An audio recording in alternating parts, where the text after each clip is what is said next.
संवाददाता news network के आज के बुलेटिन में आपका हार्दिक स्वागत है। राम मंदिर चढ़ावा चोरी केस में एसआईटी का गठन किस प्रकार हो कि वह निष्पक्ष जांच कर सके, यह यक्ष प्रश्न बना हुआ है। इसमें प्रधानमंत्री स्वयं, गृह मंत्री तथा आरएसएस की भूमिका संदिग्ध नजर आती है।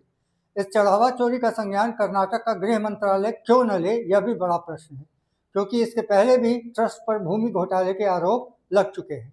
सबसे पहले बात नरेंद्र मोदी की। किसी मंदिर का मालिक वह व्यक्ति होता है जो उस मंदिर की प्राण प्रतिष्ठा करता है, भले ही वह किसी ट्रस्ट द्वारा निर्मित हो। शास्त्रीय विधान यही है। क्योंकि मंदिर में मूर्ति की प्राण प्रतिष्ठा शंकराचार्यों की अनुपस्थिति के बावजूद की गई थी और राष्ट्रपति को इस आयोजन से दूर रखा गया था, इसलिए इसमें हुई किसी भी गड़बड़ी के लिए प्रधानमंत्री स्वयं जिम्मेवार हैं। राम मंदिर तीर्थ क्षेत्र ट्रस्ट का गठन गृह मंत्रालय द्वारा किया गया था। इसमें चयन के लिए योग्यता क्या थी, किसी को आज तक नहीं मालूम। क्योंकि यह एक प्रशासनिक काम था, धार्मिक नहीं, इसलिए गृह मंत्री से भी गहन पूछताछ की जानी चाहिए कि 2021 के आंतरिक लेखा परीक्षण सलाहों का अनुपालन क्यों नहीं किया गया। इतना बड़ा कदम ट्रस्ट अपने स्तर पर कैसे उठा सकता है। यह ध्यान रखना चाहिए कि ट्रस्ट में अयोध्या के डीएम पदेन सदस्य थे। केंद्र सरकार के प्रतिनिधि के रूप में आईएएस पदाधिकारी प्रशांत लोखंडे शामिल थे। इनके रहते आंतरिक लेखा परीक्षण की अनदेखी कैसे की जा सकती है, यह जांच का विषय है। यहीं प्रियंक खड़गे की भूमिका महत्वपूर्ण हो जाती है।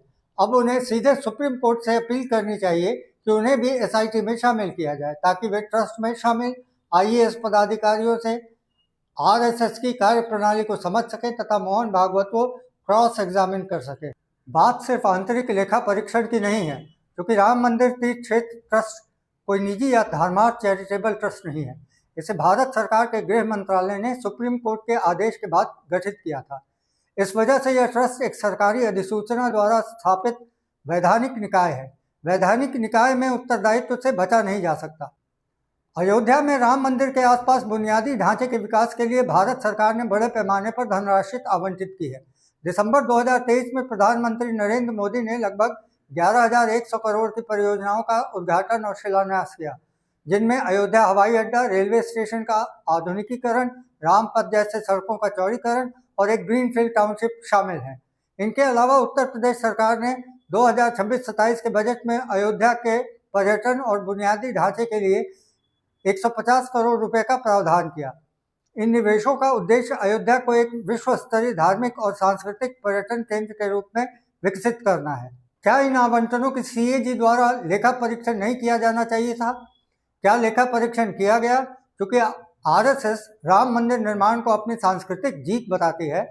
आरएसएस के सदस्य मंदिर ट्रस्ट में शामिल हैं, बल्कि दान के पैसों की गिनती और प्रबंधन की उनकी प्रत्यक्ष जिम्मेवारी थी। इसलिए आरएसएस को इस पर आधिकारिक बयान देना चाहिए।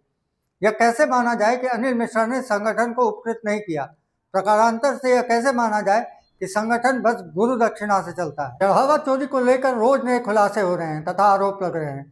ताजा मामला सिंधी समाज का है, जिसने यह आरोप लगाया है कि उसने 2021 में ही 200 किलो चांदी दान में दी थी, पर उसे कोई रसीद नहीं दी गई। यह भी नहीं बताया गया कि उस चांदी का क्या उपयोग किया गया। आज के बुलेटिन में इतना ही। कल फिर मिलेंगे नई खबरों के साथ।